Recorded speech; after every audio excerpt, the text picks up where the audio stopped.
starting this morning, I want to introduce you to William Bill Norwood, who is the retired captain from United. We took a group of kids to read them a science and industry, and I happen to be a SIU Carbondale graduate, and up in the high in the sky was a 727, and then it had Captain Norwood on it, and all of a sudden that plane had significance to me. And so I hope today, because of what he has to offer, he has some significance to you as well. And I'm not going to do a long introduction, but I think Bill can tell you more about his life and his struggles and what it can mean to you if you learn how to overcome objections. Well, thank you, Ms. Bowen. And thank Washington for inviting me to visit with you. What I would like to do is I'll tell you a little bit about my background, and then I'll entertain any question you have. The one thing that I would like to suggest to you, that if you have a question, don't be bashful, not only in this setting, but also in your classroom. Because normally if you have a question, someone else has that same question. So go ahead and ask it. And there are no silly or unimportant questions. You might get some silly answers sometimes, but the questions are always important. So do we agree that if you have a question, you'll ask it once we get to that point? Great, very good. Good morning to you. It's my pleasure. I just heard 2 good mornings here. Good morning. And it's my pleasure to be here. It's always nice to be around youngsters who are aspiring to do well. It's the future for us that we have youngsters who are going to be very successful. And I'll tell you a little bit about my background. I grew up in Southern Illinois. A lot of people in Chicago think Springfield is Southern Illinois, but I grew up in Centralia. And when I grew up in Centralia, I went to an all African-American elementary school. Our high school was integrated, but elementary school was not. One of the great things about growing up in Centralia, in this all African-American school, elementary school, is we had outstanding teachers, outstanding, just like you have here. In fact, I'm 78 years old, and I can still name all of my teachers in elementary school and what grade they taught. So they made quite an impression upon us youngsters. My family, when I grew up, didn't have a lot of money. In fact, we would be considered to be, you know, not very financially fit. My dad was a carpenter. My mom went to 2 years of school down at Southern Illinois University. It was called Norwood at that time. And she got a degree, in 2-year degree. And at that time, you could teach with a 2-year degree. And she taught for a few years, but what happened is she got married. And years ago, if you were married as a female, you could no longer teach. So the first thing you find out in life is not always fair. Because male teachers could be married and teach, but female teachers could not. So she went to work at a Walgreens, being a cook in a Walgreens, and of course it was segregated, and we couldn't eat at the Walgreens unless we went downstairs and ate with my mom. But what she told me and what my dad told me and all my teachers told me is that if you work hard enough, you can overcome a lot of obstacles. And I believe that. Sometimes you might be sitting next to a student who is more talented than you academically at that point in life, but you can always work harder than they do and overcome the difference. So after I got in, went through elementary school, and the other thing about elementary school is that we had to obey our teachers. We had to do well. The worst thing could happen to us, this was in the age when they used to spank you in elementary school. Oh yes. And one thing we prayed is that if we got a spanking in elementary school, word would not get home to the parents because you're going to get another spanking. I mean, simply because they didn't think teachers were picking on us. And after elementary school, I decided to go, I went to high school, and we had an integrated high school. So many of the schools in southern Illinois were segregated. I know Carewood one time had 10,000 people in it. They had 4 different high schools. But our high school was very good, and they supported us very well. So we had great academics. We had, our school had 5 buildings. And I went to high school, and we had a college prep course where it was math, science, English, social studies, and a couple of foreign languages. After high school, I decided to go to the university. And one important thing happened to me when I was in elementary school. You see my shirt I have on here? Tuskegee Airman. Anyone know what a Tuskegee Airman is? Anybody in here? Tell me, what's your name? Shell. Tell me, Shell, what's a Tuskegee Airman? People who fly like airplanes in the army. That's correct. But the important part to the Tuskegee Airmen is that for years, African American and women were not considered to be pilots. So in 1941, they had what they call the Tuskegee experiment, where they started training African American pilots down in Tuskegee, Alabama. And that's the reason they call them Tuskegee Airmen. Yes? Like the red tails? Red tail, there you go. So you all do know a lot about this. And my elementary school principal was a red tail. And I grew up, I wanted to be a doctor.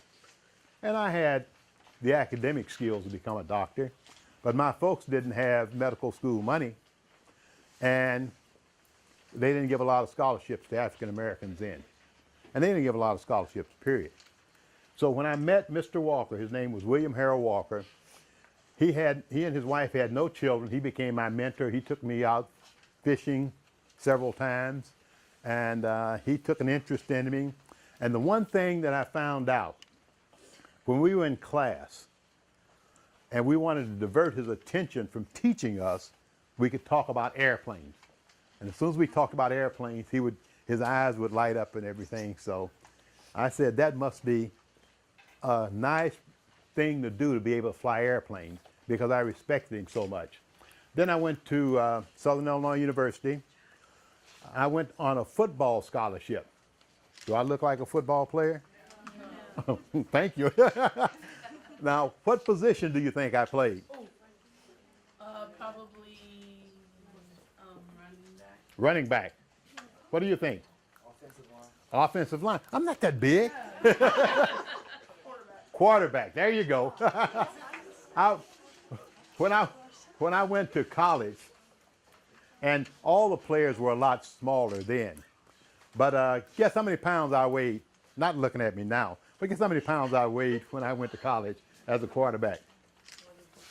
155?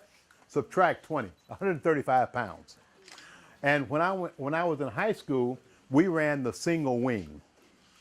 Okay, and the single wing is the old formation where the quarterback, you basically did a lot of blocking and caught passes. So when I went to university to play in the typical formations they have right now, you know, the T formations, and where you throw a lot of passes, there was a quarterback who was first string, and he taught me how to throw a football. So the one thing I found out then is that we can outwork people. So I threw footballs every day except Sunday. Why didn't I throw footballs on Sunday? You probably went to church. There you go. And it was not a choice. We grew up going to church. And so Sunday you didn't throw footballs. So I became a little bit, and I'll tell you one thing, when I was getting ready to look at universities to go to. We have the historically black colleges, and one of them was Tennessee State University. I went down to look at Tennessee State in Nashville, and I was excited. The only problem, remember I'm 135 pounds. They had these big football players. Some had just come out of the Army and everything. And I said, you know, this looked a little bit more serious than I'm thinking about.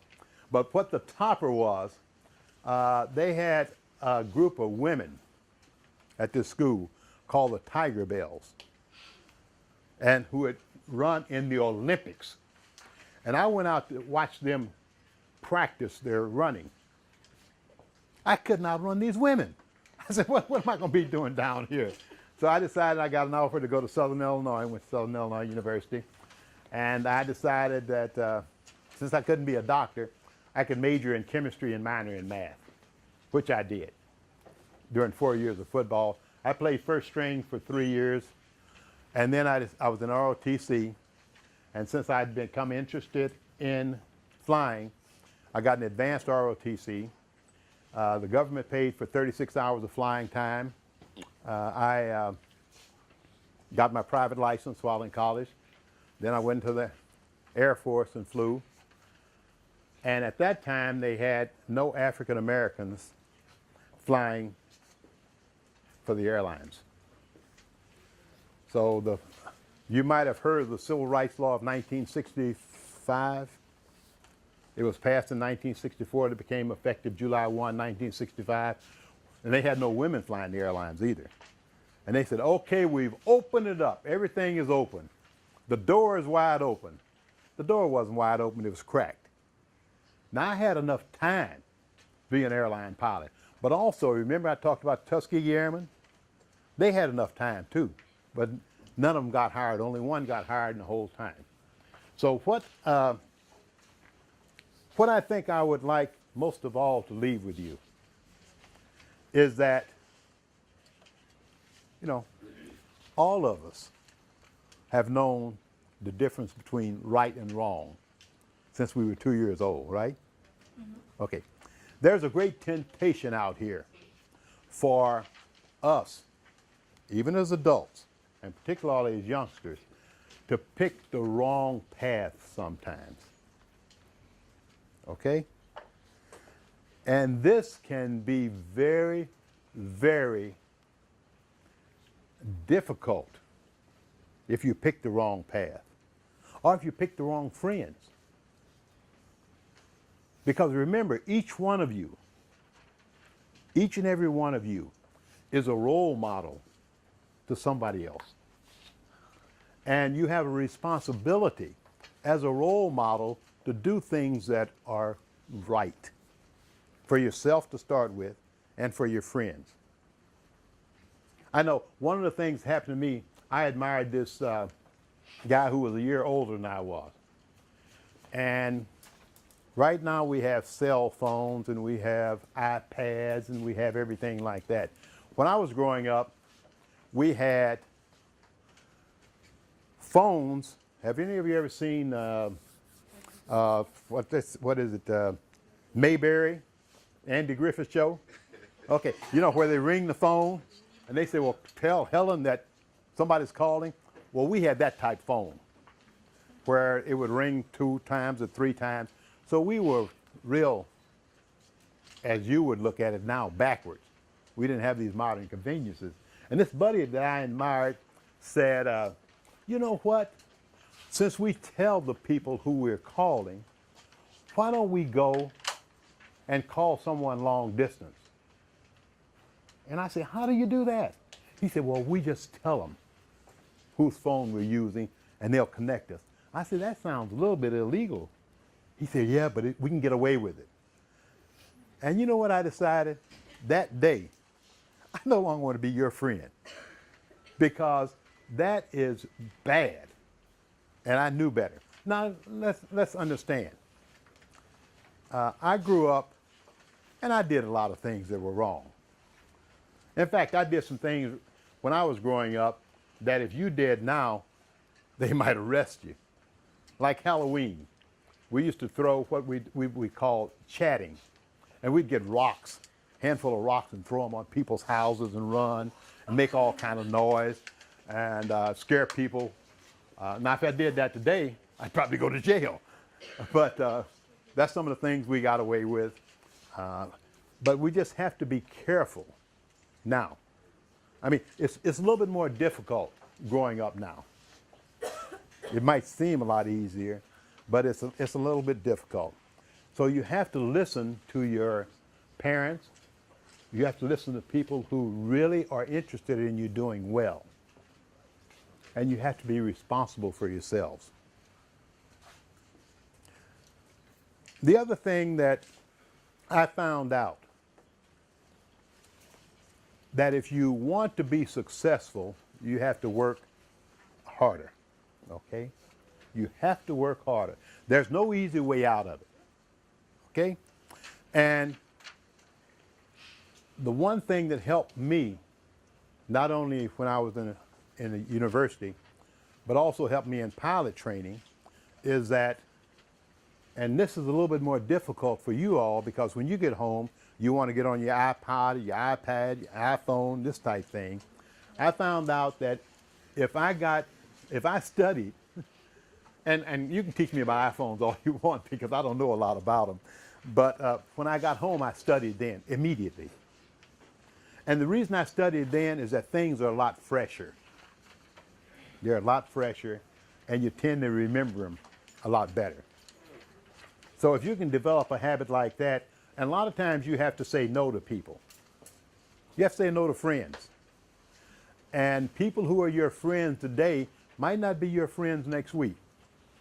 So don't just agree with people who are doing things wrong to keep them as a friend. Okay? Just don't do that. Because you have to be responsible for yourself. And you are good students right now. The program they have that you are in is outstanding. The opportunity to look at university campuses, the opportunity to have people who are motivating you is a wonderful thing for each of you. Okay, and right here, I just want to show you, and I'll get back to you, okay? Just show you a simple thing right here. Okay?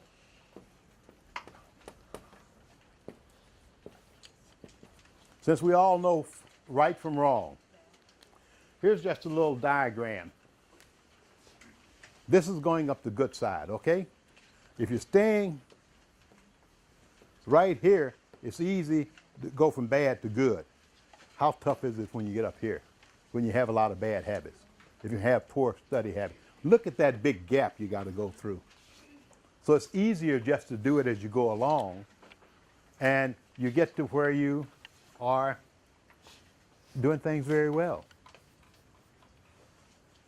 Okay? And now, for some of the students in here who are C students, not C students, but occasionally make a C. If you can make a C, you can make a B, right? Mm-hmm. With a little more studying. If you're making B's, you can make A's with a little more studying. Okay? So we just have to get to put in that extra effort. And some other thing I will say,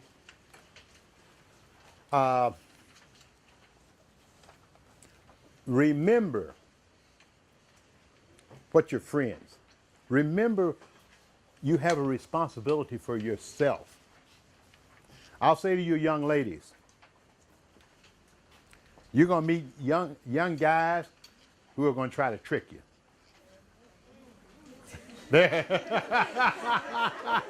and the reason, hey, I've been a young guy. And they're going to try to tell you how much they love you, okay?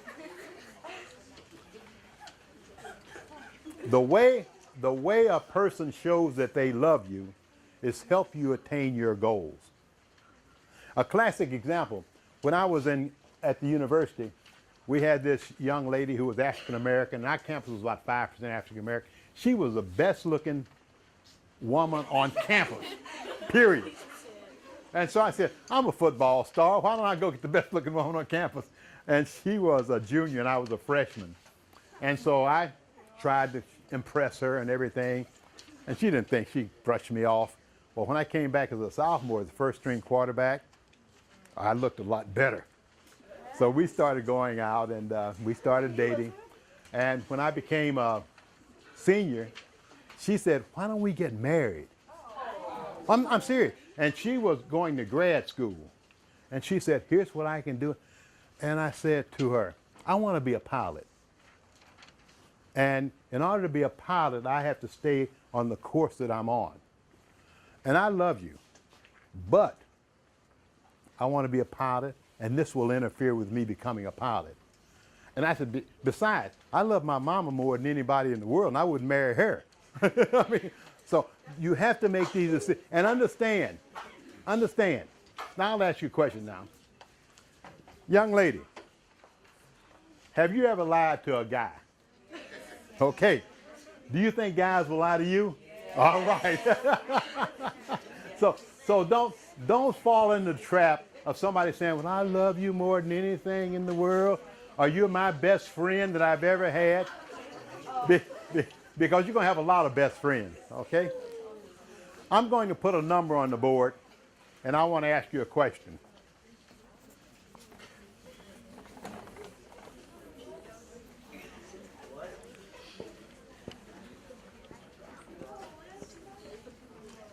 And something else is that we have to be very careful how we do things that can get us into trouble. Because if you're in a group and you all are driving down the road, okay, and there's 4 or 5 of you in a car, and one person in that car has an illegal substance such as marijuana, yep, do you think if the police stops you, how many of you are going to be arrested? Everybody. Everybody. So you have to watch what kind of company you treat. And sometimes you have to say to someone, hey, I'm not going to go with you. And you can tell them why. And the other thing that you can do, remember your role models. If you are with a group and they say, well, let's go do this, that is a little bit illegal, all you have to do is say, you do what you want to, but I don't think I want to do that. I don't think it's right. And what will happen, you'll be surprised. There'll be another person in there to say, hey, I agree with you. And quite often you can turn a whole group around just by standing your ground and say, I don't agree with that. It's wrong. But here's the number I want to put up here. Okay? And I've written a book. If anyone in here can tell me what that number represents, I'll give you a book. Okay, what does it represent? The number of books you sold. No, I wish it were. and let me tell you, the books that I'm selling right now is that any profits from the books will go to a scholarship that I have at Southern Illinois University, my wife and I, for aviation students. And also we giving to the local chapter of the Tuskegee Airmen. Yes? The number of words in the book. Number of words, no. What do you say? The Tuskegee Airmen. Tuskegee Airmen, no. What do you say? The amount of money you paid from selling the books. No, we thought we were good too, but, and I would be giving it back to you, so probably some of you would get a scholarship from some of the money. Yes? The number of hours you had in flight time. That's getting a little bit better. What do you say? The number of pages. Pages? No. What do you say? How many miles you have? Oh, yeah, well, I've got a lot more miles than I have. I've been flying. I've got about 24,000 hours of flying. Yes. And I don't expect you to know what the number represents. Go ahead. How many pilots there were in the Tuskegee Airmen? There were only 996 pilots. Okay? Yes. Population? No. Okay. Oh, you want? What do you say? Nobody wants this book, huh? How many days you were a pilot? No. How many pilots? How many Okay, I'll explain it to you. Okay? This is what I call everyone's bank account of life. Okay? And the reason I put it that way, this 86,400 is the number of seconds in each day. Number of seconds in each day. And the reason I think this is important is that it is your bank account of life. But different than other bank accounts, you cannot take some of the seconds you have today into tomorrow. And you cannot borrow seconds from tomorrow into the day. And I put it up there just for this thing, to say, make every second count. Make every second and every day count. Now, I'll ask you another question. How many of you have been past basketball courts? And you'll see a 39-year-old person out there going, you should have seen me in high school. I was really tough in high school, right? Because they wasted their seconds, they wasted the opportunities where teachers, parents, friends were trying to tell them to stay in school and work well or be a good person. And that's where they're stuck. You don't want to be that person. There are many opportunities out here, and the big thing, you want to be successful, right? How do you define success? What's your name? How do you define success? Yeah. Everybody should have some idea what success is, right? How do you define success? Good in school. Okay. How do you define success? Go ahead. Okay. How do you become successful? Okay. Making the right decision. Okay. Follow your goal and never give up. There you go. Never give up. Perseverance. But my definition of success is very simple. Success or good luck is when preparation meets opportunity. You have to be prepared first. You don't know what kind of opportunities you're going to have. If I ask you, how many would like to be pilots in here? Anybody want to be a pilot? Could I hire you as a pilot tomorrow? No, you're not prepared, right? So take every opportunity you can to become better prepared, be a better person, be a better student, and opportunities just come out of the air. But you have to have the preparation. So I'll take any questions that anyone has right now. Yes? Okay, would you stand up and speak a little louder so everyone can hear your question? Go ahead. No, please. Okay, project. We're interested in what you're saying. Lyman? No. Who is he? Oh, okay. What's his last name? Hubbard. I've heard the name. I don't know him, though. Yeah. I'll tell you what. And all of us, okay, you can sit down. All of us, any success we have is built upon success of others. Okay? So as you become successful, the one thing I want you to understand is that we have to reach back and help others. Someone along the way, either seen or unseen, has helped you or has paved the way for you.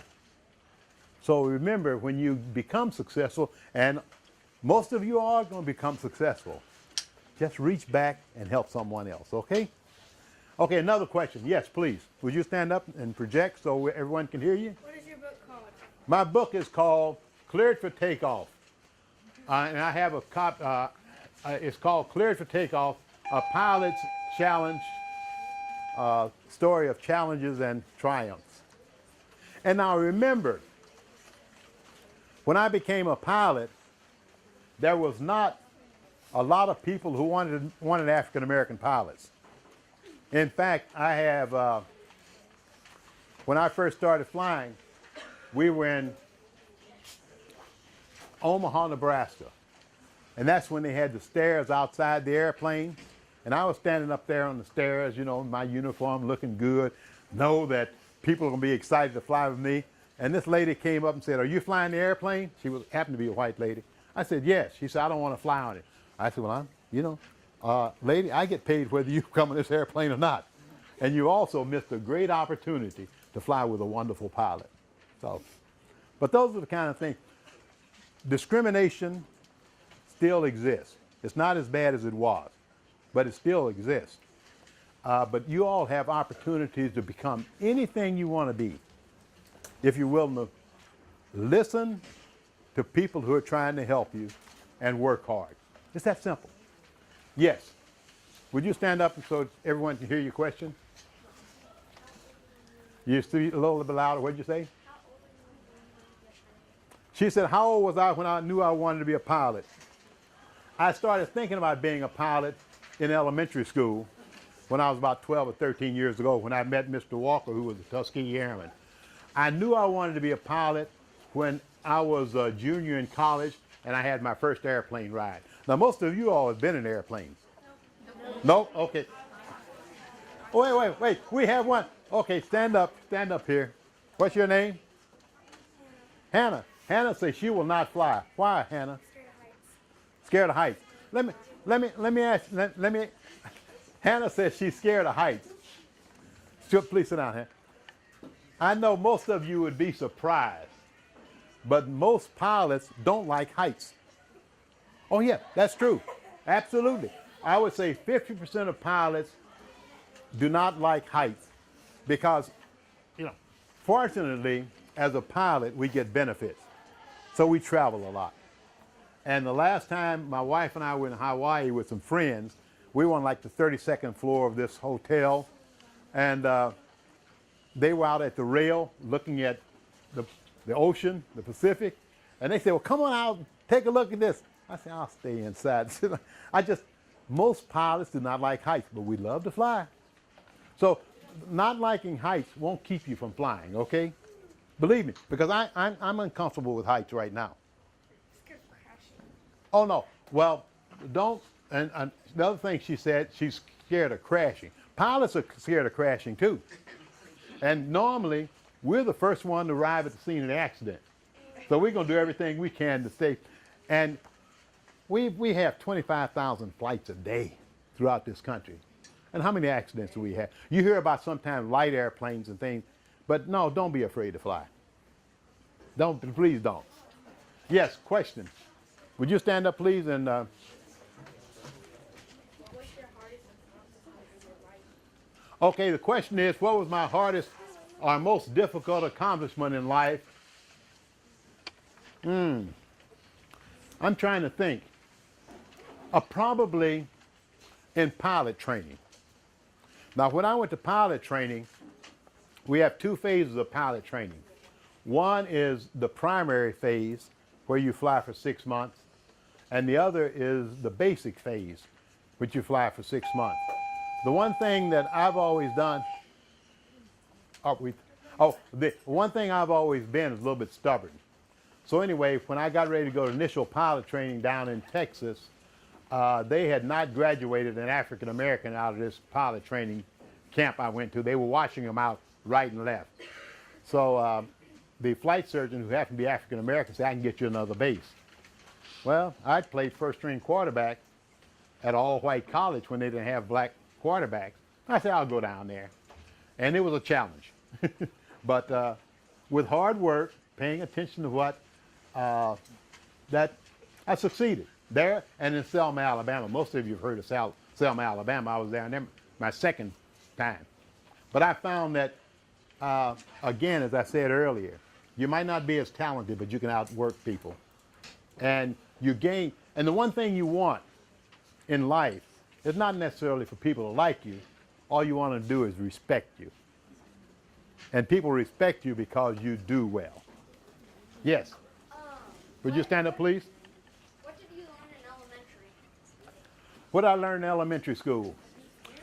I learned in elementary school that, number one, the teachers that I had were interested in you doing well. That's the reason teachers go into teaching. They want to help you do well.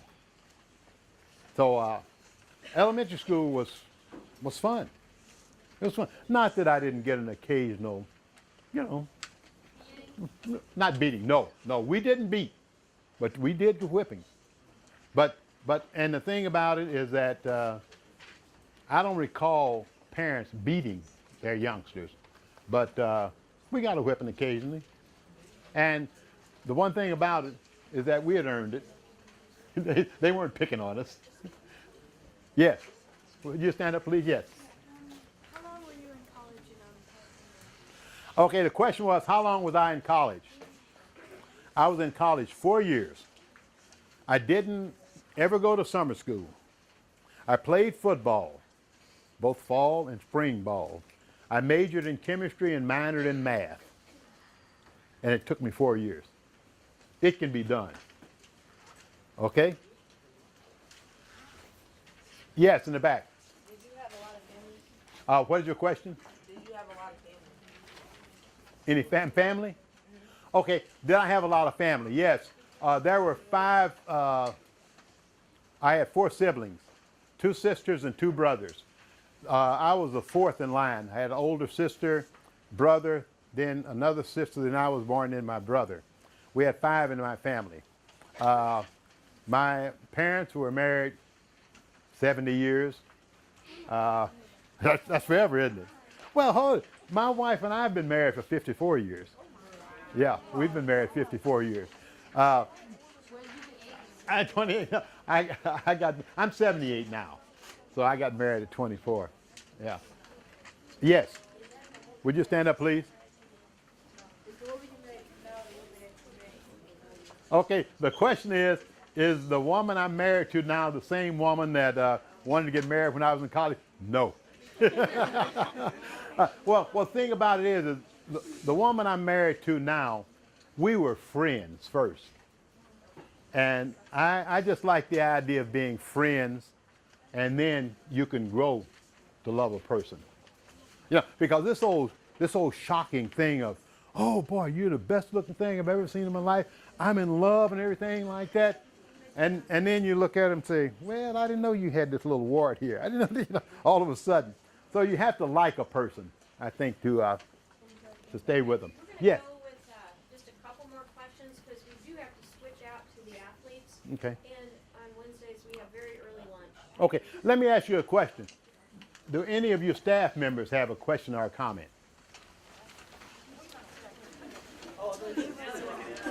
No. Yes. Go ahead. Here's a question right here. Okay, so you said you were from Centralia and you were talking a little bit about athletes. Did you have anybody in your area that became a well-known professional athlete? Have any of you ever heard the name Bobby Joe Mason? Okay. Bobby Joe Mason was a classmate of mine. And now, let me tell you something. Bobby Joe Mason, when he was in the 7th grade, I was a better athlete than he was. But he went out and worked and worked and worked and became an outstanding athlete. Bobby Joe Mason, when he was a senior, One Sport magazine voted him the 2nd best basketball player in the nation. High school basketball player in the nation. You know who was voted number 1? Not me. Wilt Chamberlain. Wilt Chamberlain was voted number 1. Bobby Joe Mason from the small town of Centralia was voted the number 2 high school basketball player in the nation.